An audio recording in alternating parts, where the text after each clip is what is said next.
Welcome, everybody. I am here with my dear friend and colleague, Martha Jo Atkins. And Martha Jo is a dog loving, doctoral level end of life professional. She is a counselor and a counselor supervisor, a coach, a speaker, and author. And for 30 years, Martha Jo has been working with the grieving and bereaved, children and families, and people at the end of life and their caregivers. Confusion and fear often come with the unknown and with difficult circumstances. And the landscape of the dying can be frightening, but it doesn't have to be. My intention in bringing Martha Jo to us today was to give us some ways of understanding the dying process and some ways of being able to resource and support ourselves, whether we're the one dying or whether we are the caregiver or the friends and family. So Martha Jo, welcome. I'm so excited you're here. Thank you. I'm glad to be here. Thanks for asking me. Yeah. So I was actually introduced to you and your work by a dear friend of mine who knew that I was working with the dying and working on my book. And she sent me your TED Talk, and she sent me a link to your book. And your guide is the simplest, easiest end of life um, roadmap that I've ever discovered Oh, for that's nice. for the dying and their families. So it's the first one I recommend in my book. Thank you. I appreciate that. So talk to us about how you got started with your work and what led you to create this guide. Um, my overall work got started when my brother died. I was 23. He had long QT syndrome, which is a heart defect. Folks don't know that they have it often until they die, and it's hereditary. So everybody in my family was checked to make sure that nobody else had it. It was interesting to look back on some of the generations and learn about people who had died along the way. So it certainly was in our family tree. That whole experience just shook us to the core, as it does. Sudden deaths are their own. Well, they're just their own experience. Any death is its own experience, and um, for my family, Jim was the oldest, and um, it was just hard. Yeah. And we didn't know. My father was a minister. There was a lot of how do we do this? And I came back to my life in San Antonio, and mom and dad stayed in their place a little bit north of me, and we all managed on our own. But it definitely changed the way I lived and moved in the world, and it was a trauma for us, trauma for me. I was working at a children's hospital, worked in an intensive care unit. I worked with kids who were dying and their siblings. And when I went back to work, I realized I I knew on paper and I knew in just the day to day moving in and out of being with families how to do the work, but I didn't have the empathy. And after Jim died, I had a new level of empathy and understanding. So I ended up leaving the children's hospital and starting a children's bereavement center, and that work really shaped the next. Well, it shapes me now. I did that for about 8 years, Wow. and that place is they've got 3 locations now and You know, I have serving. to I have to ask you, Yeah, is Orlando one of those locations? all the ones here are in South Texas. There is a network of children's bereavement centers all across the country. And in the 90s, the Dougie Center in Right. Portland was the one that kind of seeded others that came along, and we were part of that seeding. Do you know Um, that in 1997, after my son Logan died, he was 17, my youngest child was 4, and um, you know, the Center for Grieving Children in Orlando. gave Yeah, us such support, gave all of us, because the parents are meeting while the children are in the punching bag room or the sand exactly. tray room, and they're having a great time. I think there was about 15 minutes of group counseling with the 4 and 5-year-olds sitting on little bouncy balls going up and down. I was like, this is brilliant. Yeah, yeah, Yeah. it was. So I loved that work, and I learned so much, and those kids taught me so much, and I just loved all of it. When I left there in 2005, I left the center and started my PhD program, and my mother was diagnosed with terminal cancer all in about 30 days. So that was really a change point in my life. And caring for my mother, she let me. She was reluctant at first and sent me back to school and said I had things to take care of, and we got to winter break, and I stayed an extra week, and she died within that week. But I knew about dying from the kids, and I knew about dying from being at the children's hospital, and it's different when it's your own person. There's all of the life experiences and the activation we have when it's our own person, and the weariness we have, and um, part of that though was about deathbed visions and talking to her about what she might see. And she did eventually have visions of her people, and we were able to talk about those, and I became really fascinated. I think that was a way for me to cope and adjust to her loss and figure out about dying, and renegotiate a lot of these losses that I had had earlier on. So all of that work, um, that was all happening. We, my father was in his 70s and needed care, and then he became ill off and on and moved in and out of dying. And this book is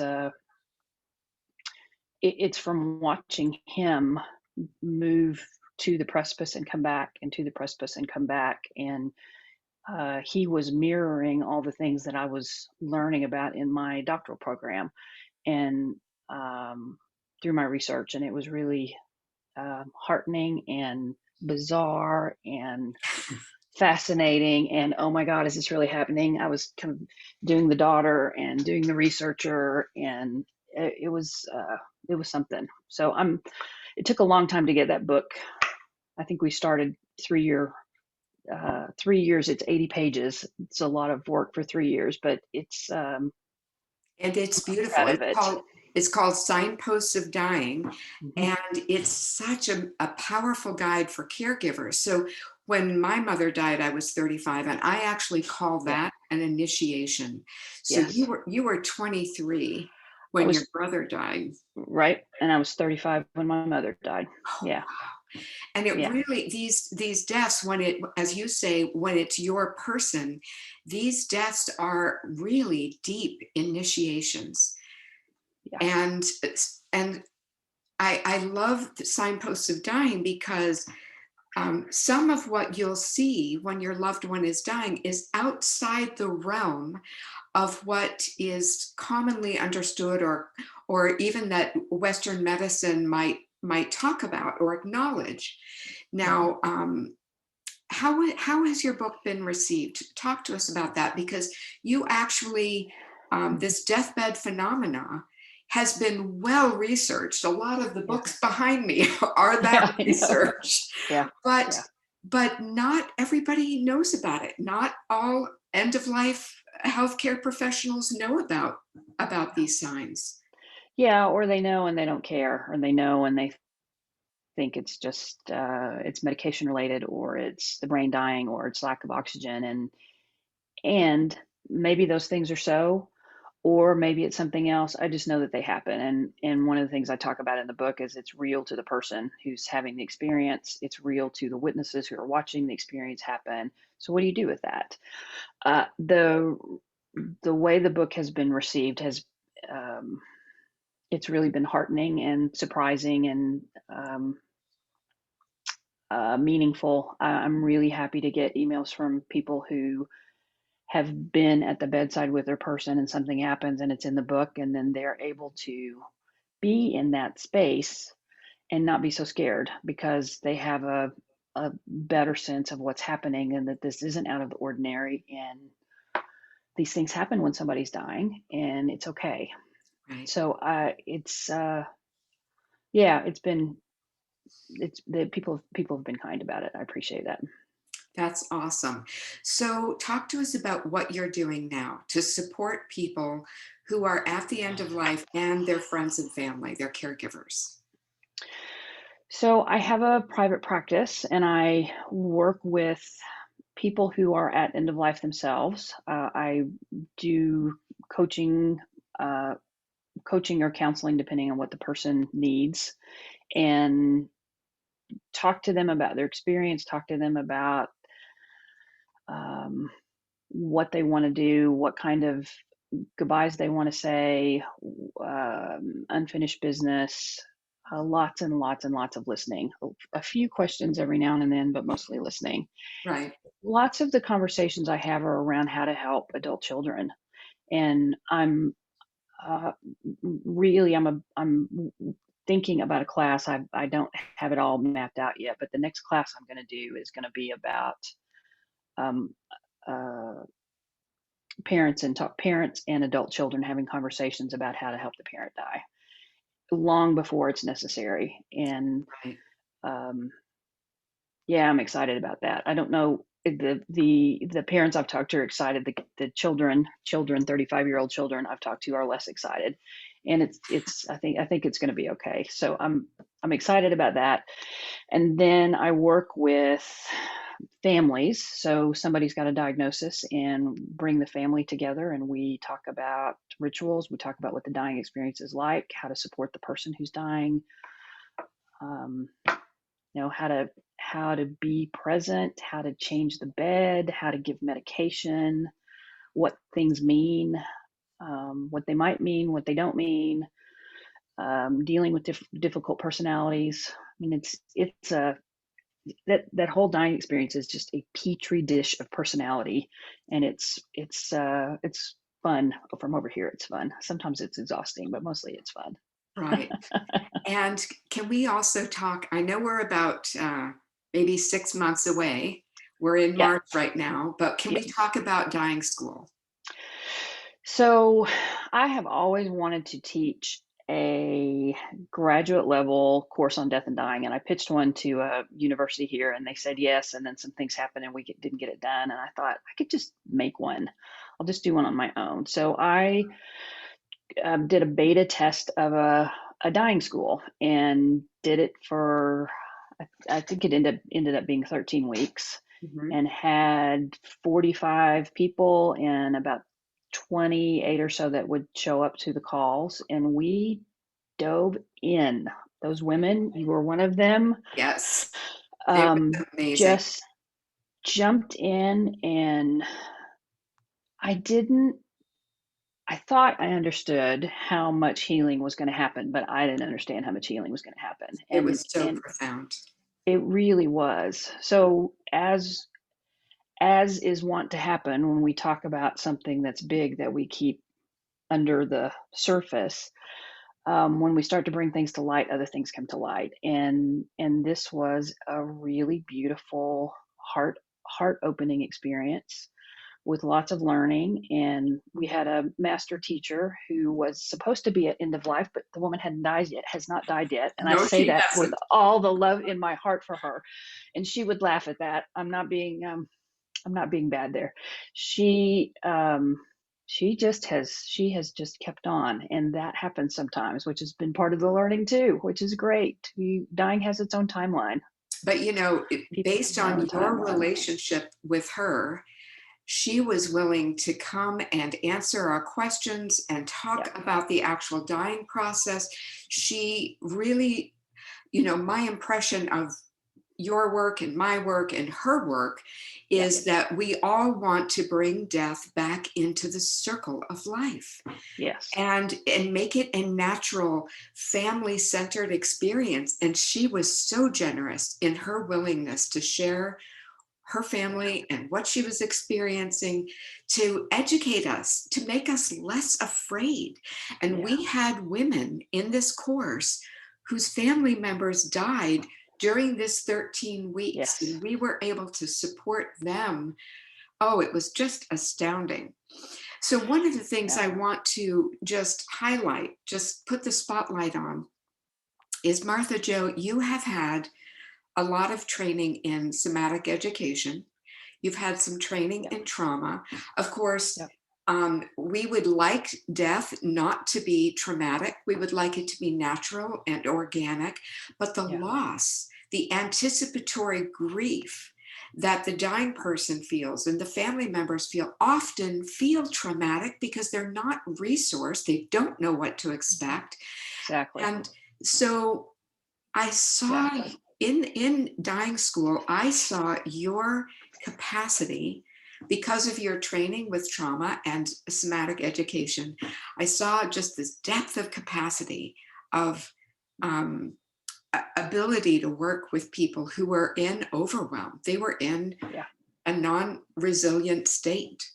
Yeah. And so maybe you could say a few things about how important it is that people who are working at end of life have a little experience with this. I got involved with somatic experience through traumahealing.org, which is Peter Levine's organization. Peter Levine has been doing trauma healing work for 40 years now, 45 years. And this is not a plug for him. I love his work, and he's connected with other people in the field who work with this idea of the nervous system having stuck energy in it, and that there's a way to move that energy easily and gently. And there are ways to resource the nervous system. And we talk about the nervous system versus the person, because sometimes, frankly, we get all in our tired, weary state when we're taking care of somebody, and somebody comes in and we all drop our head and like, oh gosh, they're here again. If we can take a step back and go, that nervous system is here again. That untethered nervous system that's so scared, and it's had so much trauma and it doesn't know what to do. That changes the dynamic. Right. So when those people come in, there's a or when we feel it ourselves, there's resourcing. I love that you've used that word several times, and that's what I teach families too. Is about how to get grounded and come to the moment and come to the present and breathe and um, do some things with their eyes to shift themselves back into a state where they're right here, right now. And when we can be right here, right now, sometimes the emotions will come up and out, and then we can go ahead and move forward. I think so often um, we get in these situations with the person who's dying, and you've seen people over the bed, and they're just watching and watching, and we pull people back into themselves, Into into the their own chair, bodies. be in the room, share the space. It changes everything. So this could be we could talk about this for days and years, but it is a really important part of what I do. And I worked with a man, um, I guess it's been 3 years ago now, who lost this. He had a nub, and somebody asked him about what had happened, and it had been cut off in a woodworking accident. About 5 minutes after he told that story, he went into a physical experience that he had been having for the 3 weeks that he had been with us at our hospice house. But I thought, oh, there's something to this. And his nervous system had gotten ramped up as he was telling that story, and then it needed to release. And so that got me really interested in what do people need to release from their body before they go? And what do we keep them from doing sometimes out of not knowing? So I don't know all the answers to that. I'm just really fascinated by it. The body has such a brilliant intelligence. It Um, does. it It does. does. Yeah. Yeah. And there's so much research being done. The body keeps the score, Yep. um, the body's wisdom. Like there's so much research that's being done that this really is on the growing edge for a Very lot of much so. us. Yeah. And to really be able to pay attention. that we are beings in a physical body, which we can't be in physical bodies without having emotions. It's part of the package. Yes, And to yes. know what to do with those emotions, to be emotionally intelligent, Mhm, allows you to be fully present mhm, um, at the end of life, whether it's your own or someone you care about. mhm. So is there anything else? So if someone is curious and they want to, they heard you say, okay, you're going to offer this class on how to communicate your last wishes. And if someone's curious and they want to get on your list and become part of your online community, describe that process. So if you are interested in dying school, there is a wait list on the dying school page, a place where you can add yourself to the wait list, and then there's a place on my website where you can just sign up for our newsletter. It's Martha Atkins with a T, ATKINS.com. And we'll put all of that in the show notes. So I'm going to highly recommend this next version of Dying School for anyone who might die, and for anyone who might ever have a loved one die. It, Um, it, I wrote my book Transforming Death. I wrote the book that I needed to have read when I was yes, 35. The only book available to me was Dr. Elizabeth Kubler-Ross, and bless her yes, memory, that she yes. had the courage, but her book on death and dying was the only one available. And what I wrote was what I needed at that time. Um, but we have so many resources to take the fear out of the dying process so that we can be fully present for it. And I have a I have a theory. See if your own experience backs this up. I have Yes. a belief based on my own experience with my own loved ones, and I've midwifed now 12 of my closest loved ones. I've midwifed their death. And I believe that when we can feel our anticipatory grief as we go through and process that as we go through, not when we're with the dying person, but when we're on our own. And when we can be present for our fear and breathe through that, Yeah. and Or cry through it. or cry through it, and we Yeah. can be fully present for the process, whatever happens, because Yeah. like birth, death can't be controlled, it can't be scheduled, it can't be, there's a lot of variables and they're all different. But when we can be fully present through a death process, we come out of that with more spiritual, mental, emotional maturity. We come out of that more resilient. We come out of that a better guardian and companion for others. And I feel that's when I use the word initiation, that's what that's what initiation is. And I also believe that when we can be fully present for death, our grief process is still going to hurt. It's still going to be intense, but we will work through our grief in a much more, just with more grace and ease. What do you think? Yeah. Yeah. I think that's all true. Yeah.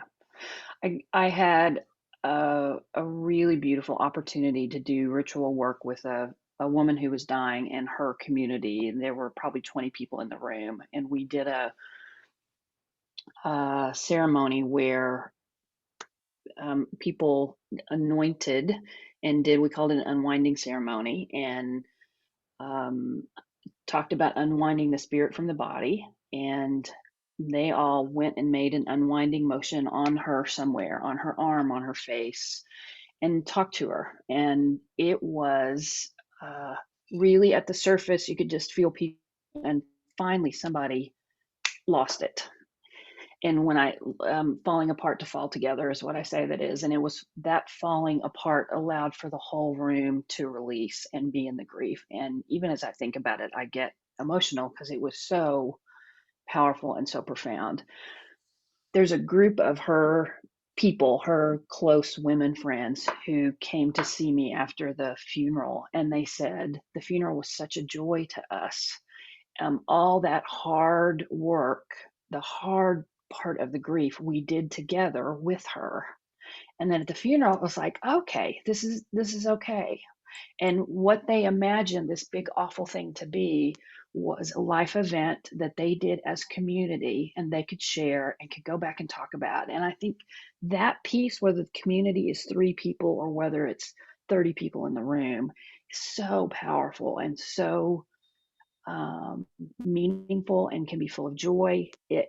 I've done it with 2-year olds, 9-year olds in the room, up to 80-year olds in the room, and it's, oh my gosh, it's a beautiful, beautiful experience to be a part of that. And that openness is transformative. And the youngsters see what the oldsters are doing, and the oldsters see what the youngsters are doing. And you learn about family, and you learn about community, and you learn about grief. And I think this is what I hope we could have more of.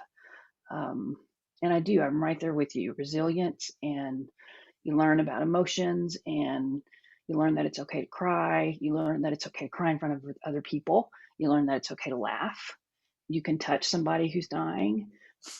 There's so much learning, and there's just nothing like it. And I know you know that. Yeah. You know, the Nothing like it. the bond that I had with my sisters was already very, very strong.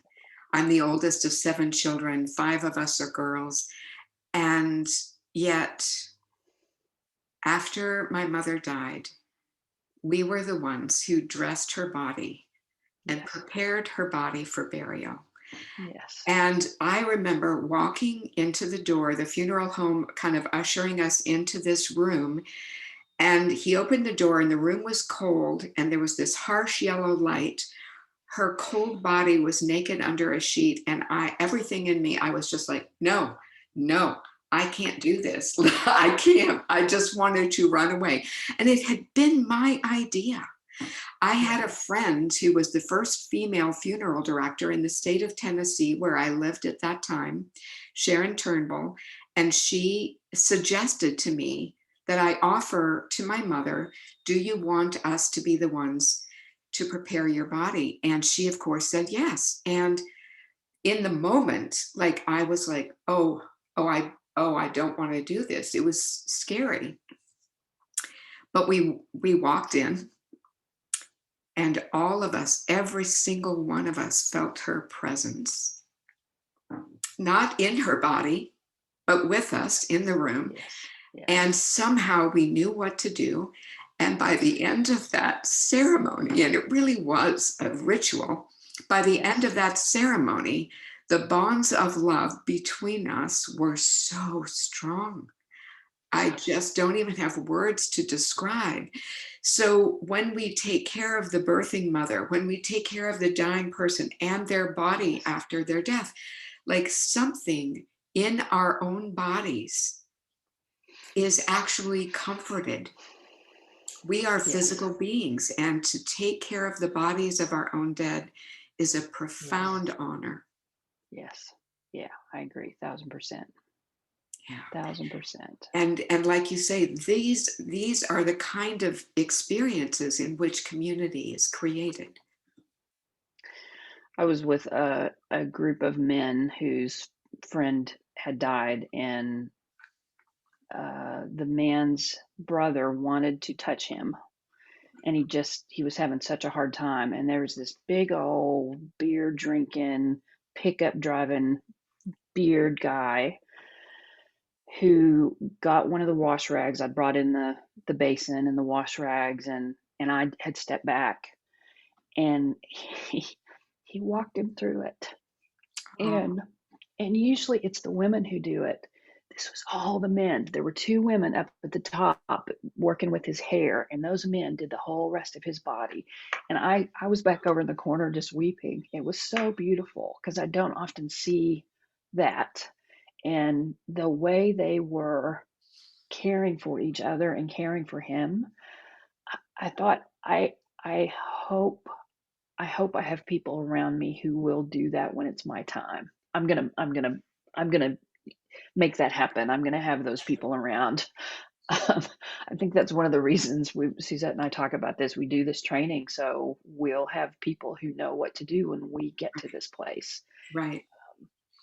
Yeah, so many stories, but the community aspect and the grief and it is there's an ineffable thing that happens when you're in a room with somebody who just before they die, caring for the body after they died, getting them loaded up and taken out to be buried. It's a unique experience that is ordinary, except it's not been ordinary because it's been taken away. But maybe we can bring it back and make it ordinary again. Yes, maybe we can. And what I would say is, every single time I have participated in moments like you're describing, there's a grace that's present, Yes, there's a yes, power that's present. And I've only ever felt that grace, that majesty, that power. I've only ever felt it in the rooms with the dying and in the rooms where babies come into the world. yeah, yeah, yeah, So I know what sacred yes, space feels like. I have a yeah, reference point in my body for what sacred yes, space feels like. yeah. As do I. Yeah. That's right. That's right. So thank you so much for being my colleague, for being on this journey of supporting people at the end of life. I am thrilled to introduce my online community to you, and my Ah, hope is that people will take your dying school, that people will take your conversations class, that we can really bring our culture into, we can bring death back into the circle of life in our culture, and that we can bring more maturity yeah, back into our culture. yeah. Yeah. That would be a this brilliant thing. this tenderness, this willingness to face our fear of the unknown and Yeah, move into spaces of love, yeah, is a yeah, profound thing. Martha Jo, thank you so yeah. much. Thank you. Thank you for the work you do. Thank you for inviting me to have this conversation with you. I'm really, really grateful, Melody. All right. Thank you.